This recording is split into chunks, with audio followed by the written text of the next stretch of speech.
It unlocks targeted finance and technical support for water-related resilience measures. Embedding water in NDCs also signals long-term commitment, making investment pipelines more attractive to public and private financiers. Countries recognize this opportunity, but it's an area that remains chronically undersupported and underfunded. As of July 2025, 73 countries had requested water-related support through the NDC partnership. Over 840 requests, including for support to integrate water into NDC 3.0, to strengthen regulatory frameworks and build institutional capacity to coordinate across sectors. Yet, despite the number of countries coming to the partnership to request this support, 55% of those requests submitted by countries through the partnership remain unsupported. And this gap echoes broader trends that we see outside the partnership, with water interventions receiving disproportionately lower investment compared to other sectors. In fact, the World Bank estimates countries need to triple current water-related investments and that low-income countries need support to scale up investments 42 times. This highlights both the urgency and the opportunity of increased action at the nexus of water and climate. The NDC partnership is uniquely positioned to respond to the diverse and growing demand for water-climate support.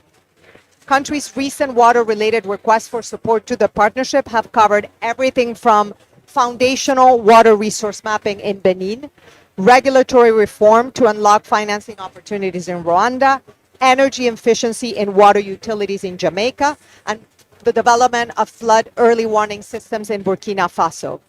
Uniting more than 140 countries and over 110 institutions, the partnership offers the breadth of expertise and resources needed to respond to this complex cross-sectoral challenge.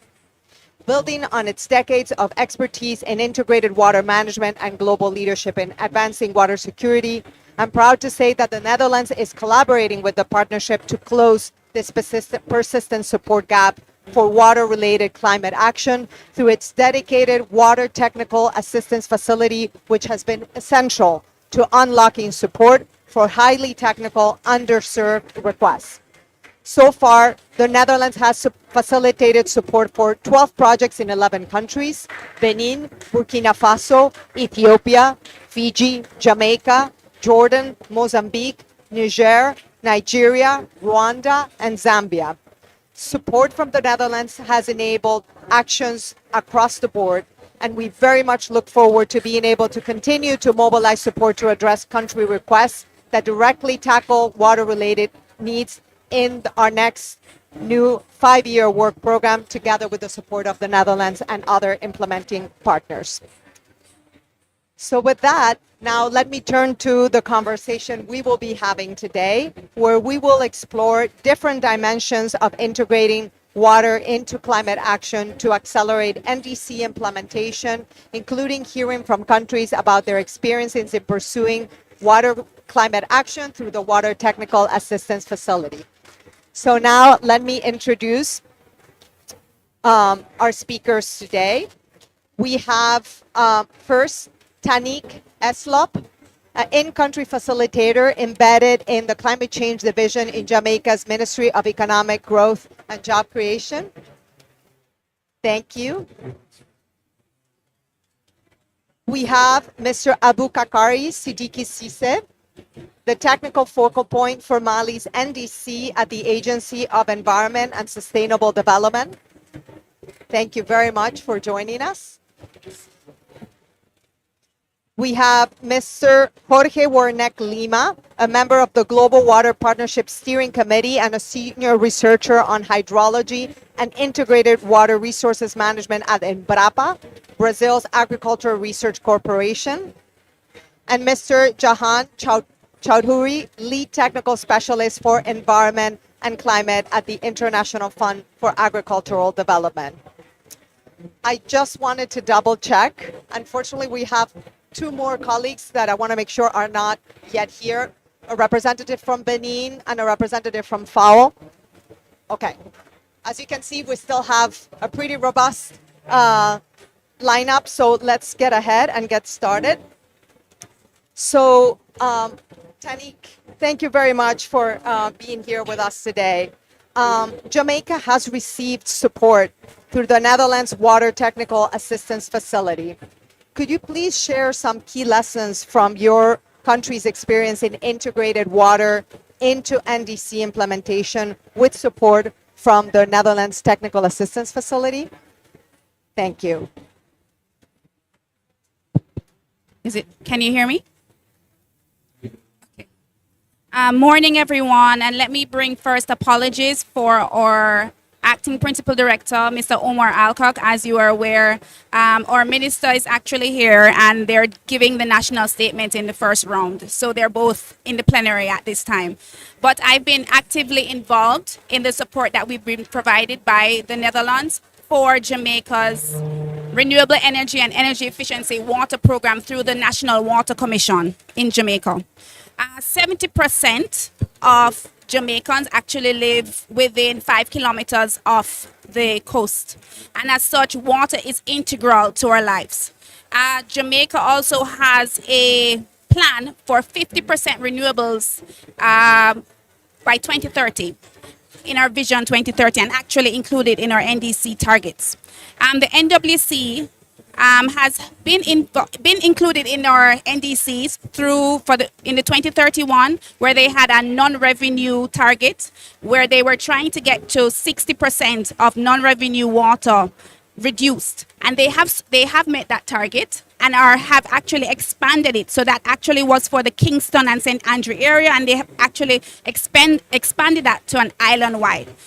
As such, they wanted to include other things because actually energy consumption is the largest 30% of the actual operating cost for the NWC right now. So they need to be able to implement renewable energy and energy efficiency programs and into their operating. So what the Netherlands has helped us with greatly by providing support, they are actually providing support for a technological needs assessment and also 20 energy audits for priority sites across the country. So we actually had around 70, so that shows you the need. And we actually had probably a need of maybe $800,000, but we were still very grateful that the Netherlands gave us support for about half of that to be able to provide the support for the energy audits, for some capacity building for the NWC team, and to also to do the technological needs assessment so that they can now move to the next step, which means creating a project to be able to get funding for the needs that have been identified for those 20 priority sites. So that is what we've actually also included water again into our current NDC for the target for 2035 for 8.5 megawatts of energy to be supplied for the water sector. So I don't know if you needed more than that for now.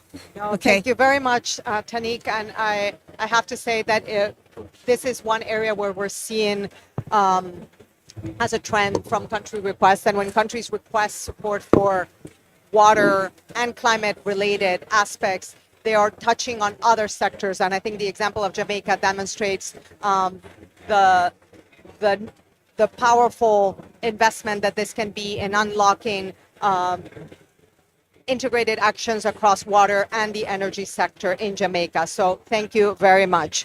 Mr. Siddiqui Cisse, thank you for being with us today.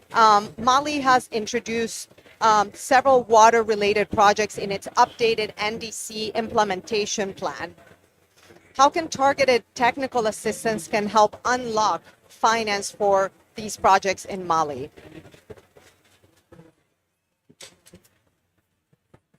Okay. On m'entend?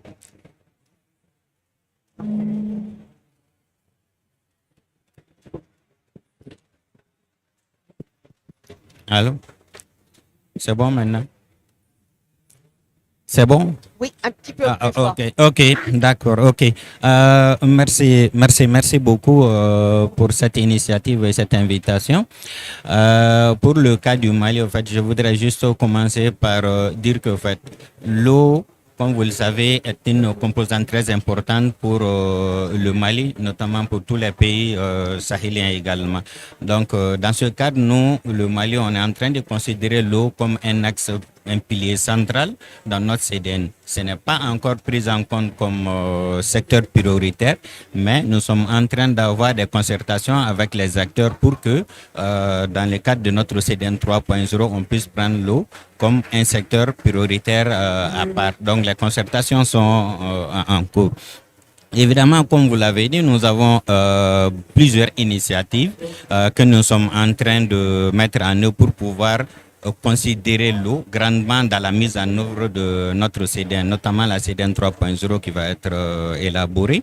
C'est ainsi que nous avons des initiatives avec des partenaires comme la Direction nationale de l'hydraulique, également l'UNICEF, avec qui nous sommes en train d'élaborer un projet intégré avec plusieurs pays pour pouvoir avoir accès à des fonds, notamment à travers le Fonds vert pour le climat. Également, notre plan d'investissement, qui est également le plan qui va permettre d'aller vers la mise en œuvre de CDN, intègre un projet spécialement que sur l'eau et les questions WASH. Donc, pour juste dire que c'est un élément très important pour notre CDN. Maintenant, la question par rapport à la mobilisation de l'assistance technique pour pouvoir mettre, nous avons des soucis qui ne sont pas en fait des choses cachées. Comme vous le savez, pour les pays africains en général, notamment pour le Mali, nous avons des problèmes pour pouvoir élaborer des projets bancables. Et c'est à travers ces projets bancables que nous avons beaucoup plus d'opportunités pour pouvoir mobiliser les fonds. Donc l'assistance technique, pour nous, ça va nous permettre non seulement d'avoir, en tout cas ce que nous essayons de mettre en place, un pool d'experts qui va nous permettre d'élaborer des projets bancables que nous pouvons soumettre à des partenaires de fonds. C'est ainsi que nous sommes en train d'organiser au premier trimestre de l'année prochaine un forum d'investissement pour pouvoir nous permettre de mobiliser des financements. Et cette mobilisation de financement est liée grandement au fait d'avoir des projets bancables. Donc, en résumé, c'est très important pour nous d'avoir de l'assistance technique pour nous permettre d'avoir ces projets et ainsi d'avoir un pool d'experts qui pourra continuer, même sans l'intervention extérieure, à pouvoir monter au fur et à mesure des projets bancables. Donc, c'est un aspect très important pour nous. Donc, c'est ce que je voulais dire en quelques mots. Merci beaucoup. Thank you. Thank you. And definitely, the need for technical assistance for project development is something that we see across the board. And in this case, with this emphasis on water as a cross-cutting issue, this can provide support to unlock investment across sectors while having water as that golden thread that unites these investments. Thank you very much. Let me turn now to Mr. Wernick Lima. From your global experience and your experience in Brazil on water governance, how have integrated water management approaches helped reduce conflicts and actually strengthen resilience to address water and climate-related stresses? Yes, thank you. Thank you very much for the invitation to be here. It's a great pleasure. And talking about this subject, let's bring to the Brazilian case. So in Brazil, we have a goal to universalize the services of water and sanitation for everybody until 2030. So it's ambitious. Probably we will not reach it, but investments are improving, and we have laws. We have all a governance established for doing that. And talking about the nexus of everything, we have an interesting case in a small scale basin. So we are talking about basins with 200 square kilometers or less than this, sometimes bigger, but that where we recognize that alone we will not solve it. So water problems is not only a problem of the water people or people that works with water. So I will talk about a little bit about the water producer project that was implemented today in 60 watersheds in Brazil. small watersheds, but they are used for both for agriculture and also for water supplying. Of course, we have some industry inside, and sometimes they are very welcome to the projects with money support and so on. So in the water producer project we have in the region of the Federal District, Brazil, it's a basin called Pipiripau. It's an indigenous name that means the shallow river that runs through rocks. But in Pipiripau we have a governance framework that is amazing, involving the federal government with the National Water Agency, with national banks, and also with the Ministry of Ministries involved in the theme or not sometimes. We have research institutions like Embrapa and some universities together.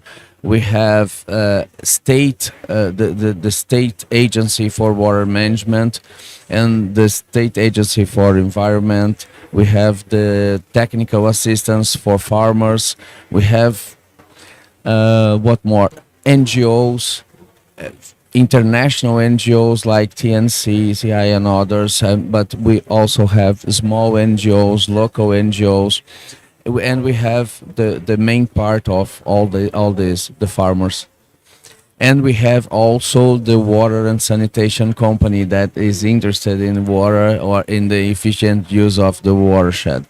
We faced for the first time and for the only time in history a huge water crisis in Federal District from 2016 to 2018, and we have this Pipiripau basin with historical crisis and conflicts there.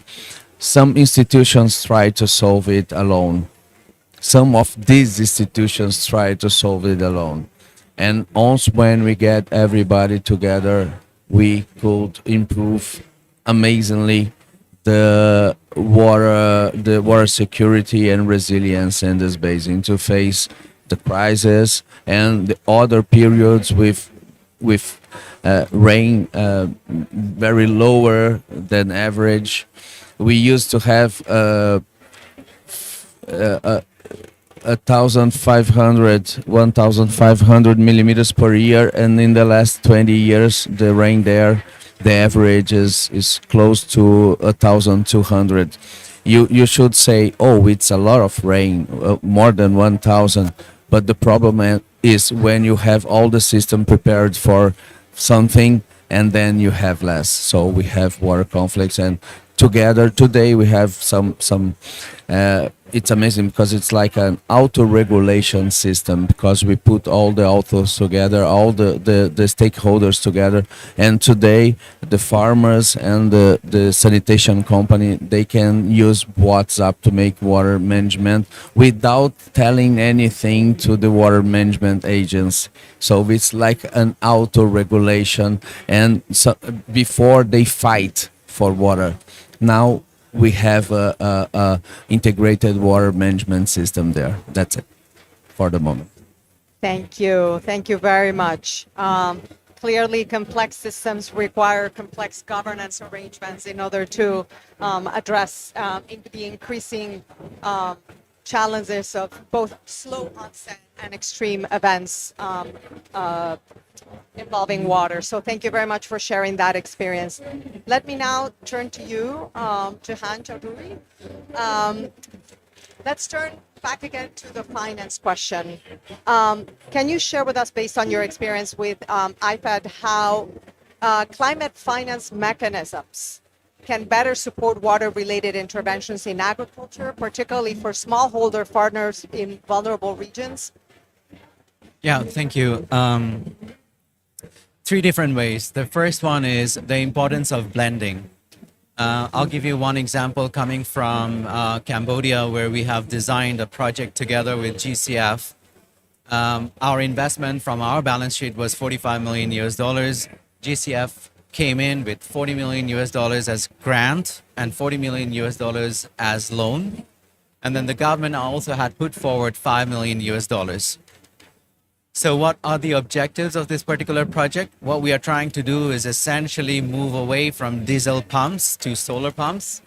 So you can actually reduce the overall carbon emission, but at the same time, we are trying to ensure that there is smarter flow of water through irrigation, ponds, and canals. And by doing this, you're actually creating a nexus whereby water efficiency is also going to give you energy efficiency. In Cambodia, if you look at the landscape, 95% of the water is used for agriculture. So that is a problem that we are trying to solve by increasing the overall efficiency, both for water and energy, through that nexus approach. But the important message here is the blending of various different terms and conditions when it comes to the sources of financing and the inclusion of grant. Loan itself may not be sufficient, so you need to kind of mix it with grant. So blending is super important. The second message here is it's very important to send the market signal. So far, all the sources that I have talked about, they are coming from public sources. Now, that is simply not sufficient. We need to also look into the market. So let me give you one example. We have established a fund in Kenya. It's a water fund, which was pilot tested by us, but eventually it was taken over by the private sector. It's in Upper Tana River. Now, if you look at, again, the Upper Tana River, it's a main source of the clean drinking water for population in Nairobi, but it's also a source of water for the beverage industry. And what we were noticing is that there was increased pollution, sediments in the water that was increasing the overall cost of treatment, and it was reducing the overall flow. So we had to come up with a payment for ecosystem services whereby we had to incentivize the small scale farmers who are living in the upper valley or the upstream in order to adapt better agricultural practices through agroforestry, for example.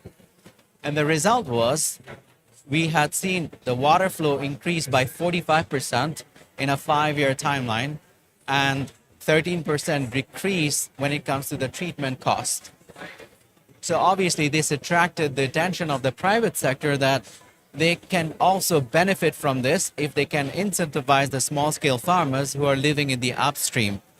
And they had seen the business case behind it. So they have now taken over this water fund. So the second message here is that it is important to send a consistent market signal through demonstration of business cases. But it's not only the private sector. We also need to ensure that the finance ministries are involved in this discussion. And this takes me to the third example that I want to give you. In SF20, we actually have a program or a project whereby we are looking into restoring 20,000 hectares of land, which would benefit 40,000 households through agroforestry, better efficiency when it comes to water for farming, as well as irrigation.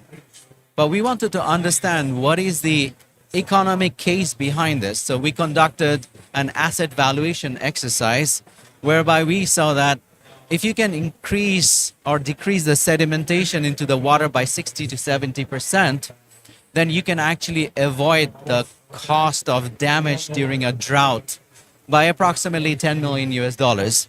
And you can increase the value of the crop that you're producing by 20 million US dollars. But at the same time, you can increase the overall yield through regenerative practices by approximately 80 million US dollars. Now, these numbers are important for us to convince the finance ministry why it is important for them to take water so seriously and invest from their public budget. Because at the end of the day, it is not necessarily the environment ministry, it's the finance ministry that has to make a call when it comes to the national budget allocation. So again, 3 key messages. One is let's blend, let's send the market signal to the private sector because we need them. And let's also ensure that the finance ministries are on board when it comes to the investment case behind water investment. Thank you. Thank you very much. And I think that we are starting to see some of these critical enabling conditions, right? As we hear from the different speakers, the importance of actually prioritizing water across sectors and in a very important guiding document, which is the NDC, the importance of tackling governance aspects in order to address those priorities effectively, the importance of making the economic case for addressing water in order to bring the right stakeholders at the table and to be able to explore novel sources of financing and novel instruments. So thank you very much for those reflections, Jahan. Let me now turn to Ms. Maya Takagi. Thank you so much for joining us. Maya is the regional program lead for the FAO Office of Latin America and the Caribbean. Ms. Takagi, please, can you share with us, based on FAO's experience, what promising approaches have you observed in Latin America that successfully link water management with food security and with climate resilience? Thank you. Thank you for the invitation and the opportunity to be here. Yes, first of all, it's important to connect the discussion between food security, water, and climate. I was just in a panel that was launching or analyzing how we can connect better the climate and nutrition agenda. And this water is in the center of this because water is food, water is a means of production to farmers, and water also is a means to keep or to preserve our biodiversity. So without water, we don't have agri-food systems, we don't have production, and we don't have food, and we don't have biodiversity. So in terms of our region, we have seen, of course, the importance of analyzing the water management, water governance in the NDCs. And there is a lot of those initiatives in the national determined contributions, also linking with the national adaptation plans. So it's exactly what FAO is trying to do, is to develop this NDC agri-food system help desk, which provide countries with direct and targeted supports to prepare, implement, finance, and track NDCs, ensuring that they are ambitious enough and that they are integrated enough also with food security. The second is a joint program with the UNDP, they called SCALA, which provides more than 20 countries support to translate their NDCs and NAPs into transformative climate action in agri-food sectors.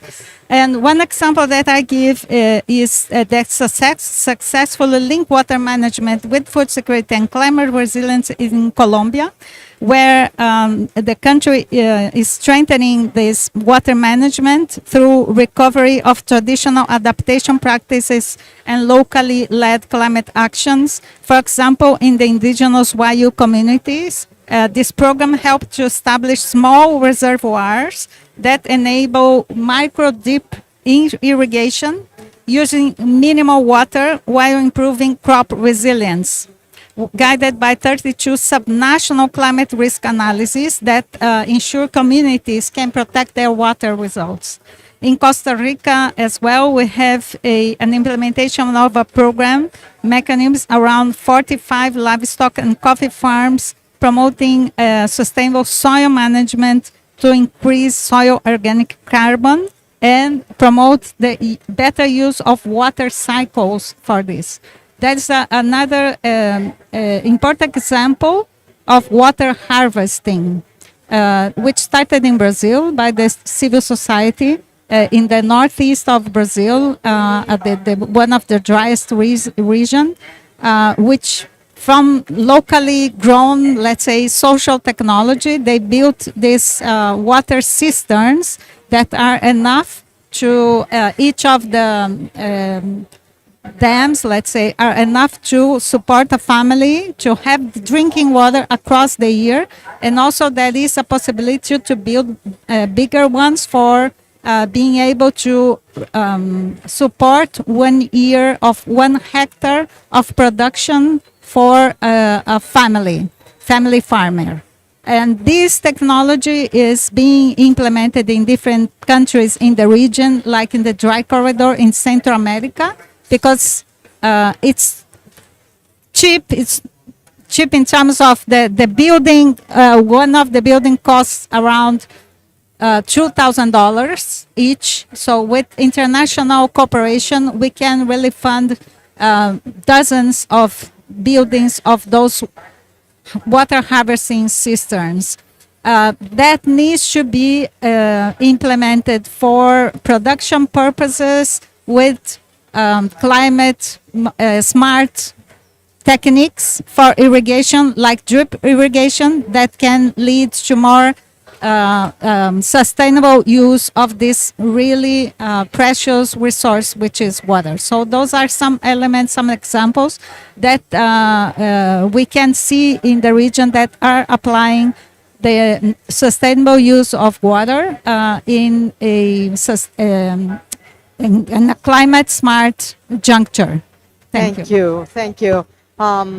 Interesting experiences that you've shared. Two aspects jump out for me. One is that you're bringing as additional elements to this conversation, in addition to the actual examples and experiences that you share. One is something that we're hearing a lot in this COP, which is again looking for synergies in the planning across documents like NDCs and NAPs to make sure that the actions are really tackling integrated challenges and ultimately deliver cross-cutting benefits. The other element is this element of vertical integration of actions across levels of government, and ultimately this resulting in real benefits for communities at the local level. So thank you very much for that. Let me come back then. The broader question that we have here that has gathered us here today is how targeted support can help countries integrate water into NDC implementation, can help countries strengthen long-term enabling conditions to tackle water and climate in an integrated manner, and do so in a way that unlocks finance for more transformative and cross-sectoral resilience. We'll believe in this COP with a mandate to drive implementation in the years ahead. So we know that the challenges are many. You brought up several of them, but I wanted to ask you if you could choose one urgent action needed today to unlock the potential of the water climate nexus to really unlock transformative change, what would you prioritize? And it's the same question for all of you, so I invite you to reflect. Maybe we'll start with you, Tani. Thank you.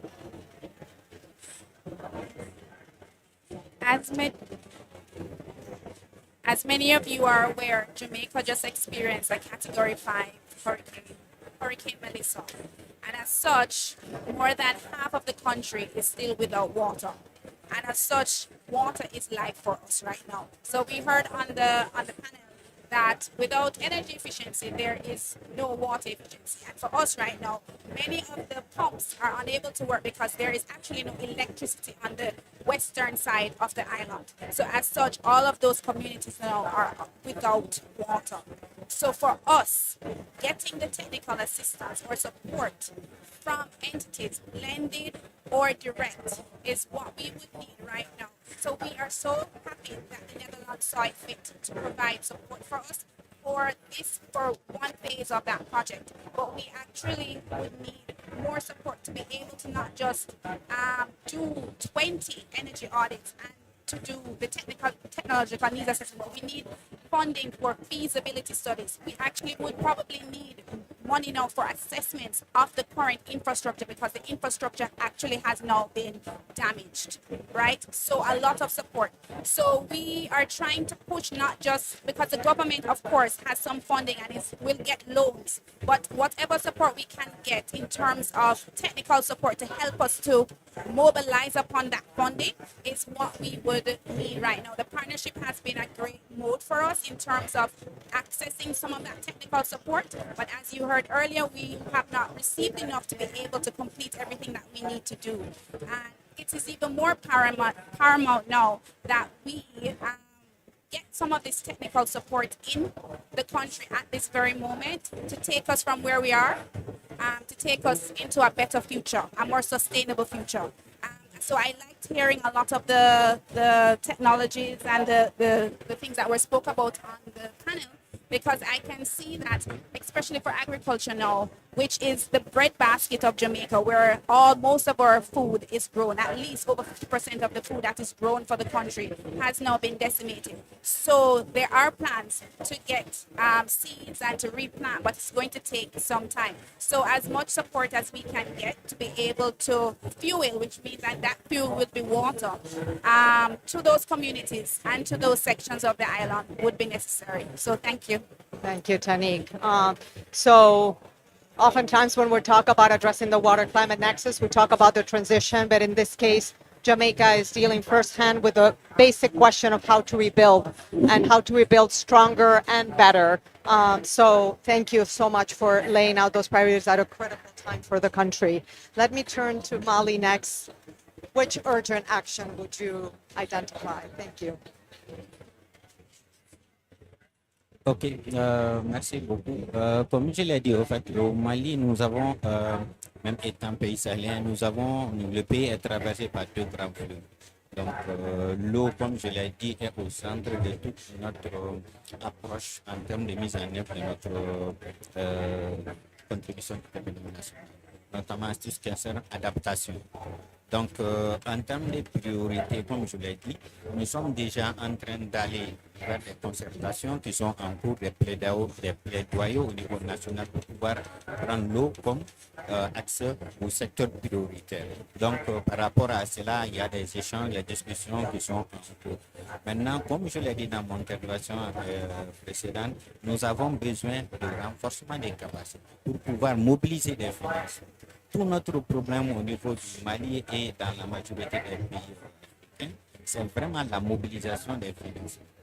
Donc, en priorité, nous avons besoin, comme je l'ai dit, d'assistance pour pouvoir monter des projets bancaires à travers lesquels on pourra mobiliser des financements. Sinon, dans la mise en place d'expertise au niveau national, j'ai parlé depuis que nous avons créé cette unité qui va être créée pour l'élaboration de projets bancaires contenus et des experts techniques également, des acteurs du ministère en charge de la mobilisation du financement national. Donc tout ce qui est aspect secteur privé, tout ça là seront présents.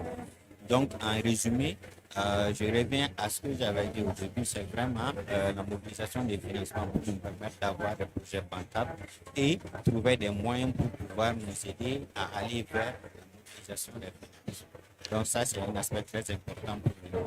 Thank you very much. So strengthen enough capacities to be able to mobilize finance and do it in a way that really supports priority investments across sectors. Thank you very much. Mr. Bernardino, your reflections on the most urgent action based on your experience in Brazil and beyond. Thank you. Thank you very much. Well, for some time we have been discussing about that, and sometimes it appeared two main objects. There are much more, okay, but the question about what's better, money or governance. So I really believe that with good governance, we can, because when you talk about a good governance framework with solid institutions, with trust behind, credibility, and so on, and good techniques and good people to bring what we have to the field, and science behind or together, and everything well arranged. With that, we will have good projects and you will have money to implement everything. So I think that if I have just some resource to invest in something that is a priority on all of this, is on a good governance framework, because with that the other things will come and the problems will be solved. So that's my opinion. Some people think that with money you do everything, but money with no governance means problem. Sometimes. That's it. Thank you. Yes, the importance of tackling several enabling conditions at once, right, in order to deliver impact at scale. Thank you very much. Jahan, your thoughts? Just one action, huh? That's not easy, but I want you to pay attention.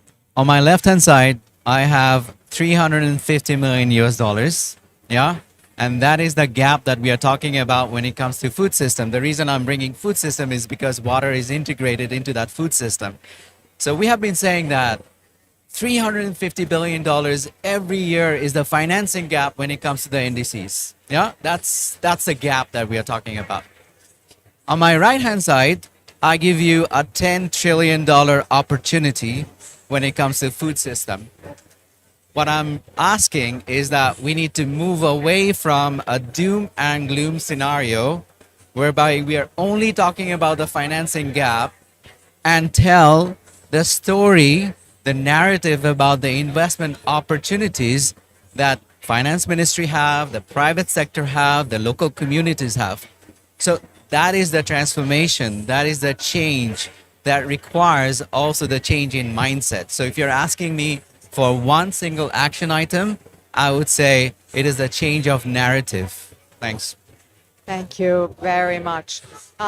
This very much echoes what we have been hearing, well, from many countries, but I would say most recently, for example, in the African Climate Summit, the second one in Addis, where this transformation from thinking from needs to opportunities is something that has been echoed very strongly. So thank you very much for that. We can use this to address water climate challenges.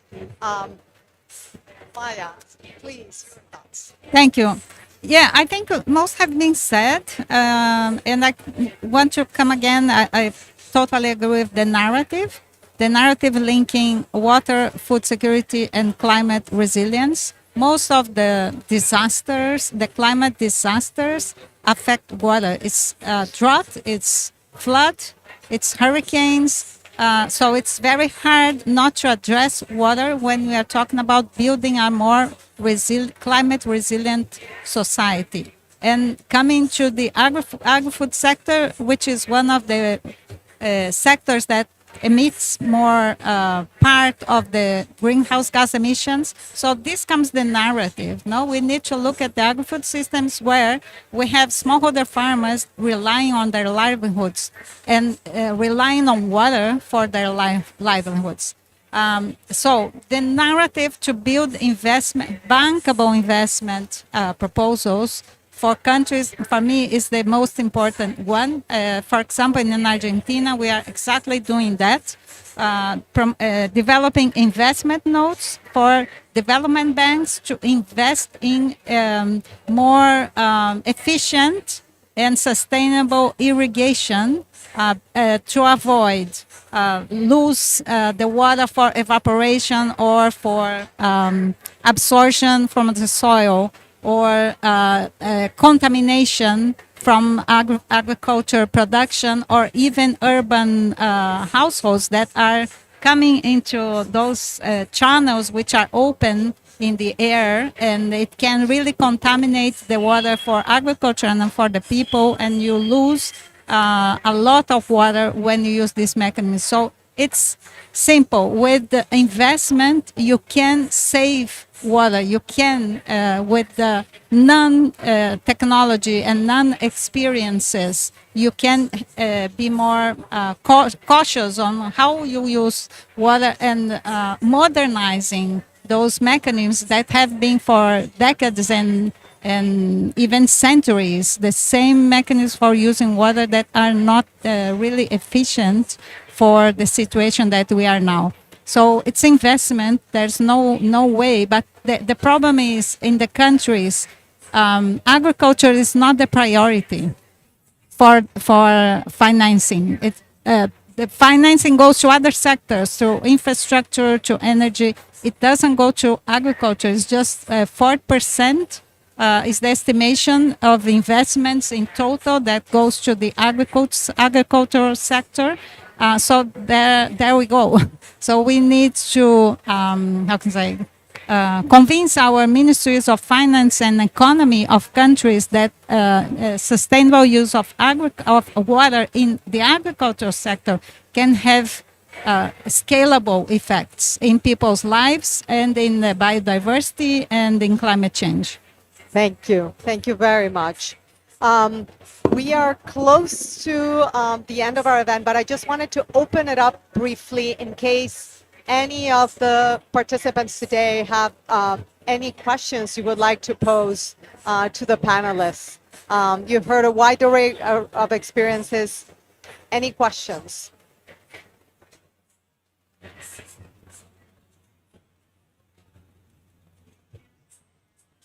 Okay.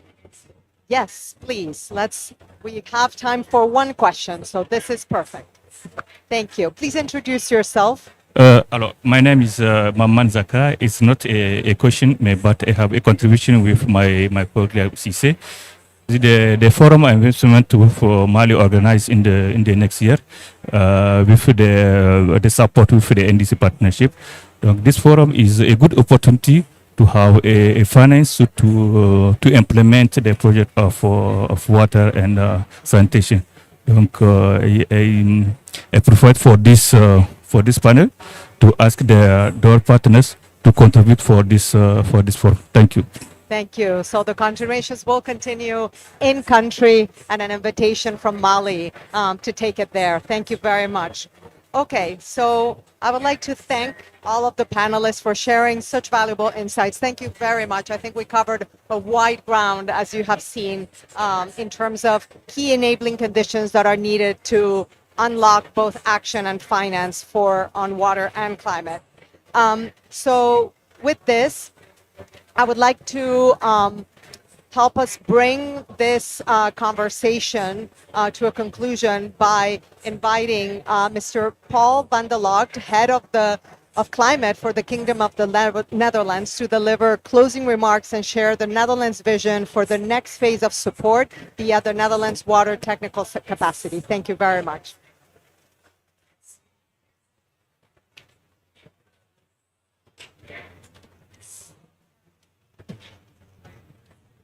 Thank you very much for being with us. Is this okay? Yeah. For being with us this morning. My last COP was in Marrakesh, actually, like 9 years ago when the NDCP partnership was launched, and then I worked on sustainable agriculture for 8 years, where I also met my good friend Wernick, because the last 4 years I was in Brazil. Congratulations on Brazil, like how you sort of turn the narrative upside down. It's not about agreeing more, it's about actually implementing. And I think I want to emphasize this today. I mean, I'm very honored to have been able to support this side of the NDCP and now hear the actual stories from Mali. I mean, Mali is a long-term partner of the Netherlands in trying to promote sustainable water management. And we're very proud of that partnership, and it's great that we can use the NDCP partnership to build that partnership. I think Jamaica we're not really like a long-term partnership, but I'm very proud that we have been able to make a contribution. And I think the challenges that you mentioned are an example of like why we should continue to do this. I was very happy with the finance story because I think like the NSCP partnership was also evolving from making the plans into implementing the plans. And I think a colleague of mine also said like today we cannot depend on the multilateral system to tell us what to do, but we have to use this cooperation and these partnerships and get everybody in to build sort of the trust that we need to move forward in the multilateral system. And I think like the more that we are creative in bringing together grants, bringing together loans, be much more engaged in local financial actors and also local knowledge partners. I think, well, Embrapa, I hope you all go to the AgriZone. Embrapa is like such a wealth of know-how and knowledge that we can use. And there's many of those examples in many countries. So connecting those, and if we can use this water technical facility to do that more so for water, I think that this is going to be another sort of key cornerstone in our work on climate finance. So I'm very proud to be with you today, and I'm very grateful for the examples. Let's keep this going. Water, like you said, like 90% of the NDCs have water, 40% actually get support. That needs to go up. Hopefully with the work of the NCP partnership, and I know that they will do well.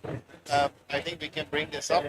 the Nexus is on your side and it's committed to keep working on both the NDCP partnership, but also on water. So call us and call upon us on the technology that we have, and we will do the same towards you to bring the knowledge that you have to the Nexus, because we also have some challenges being under the sea level. So we need to come together on water and climate. So thank you very much for organizing this, and thank you very much for being here.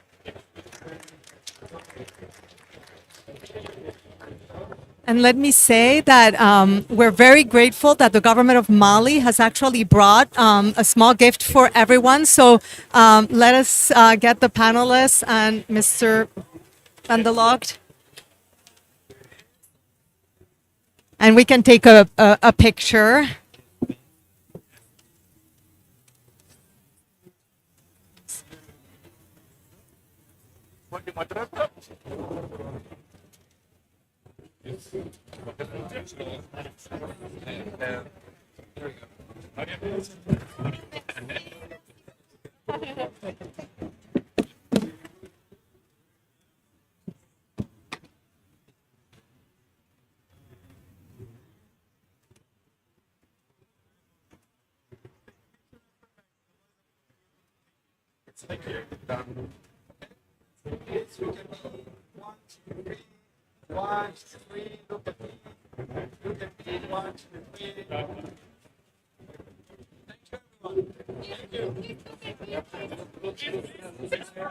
Please, one more.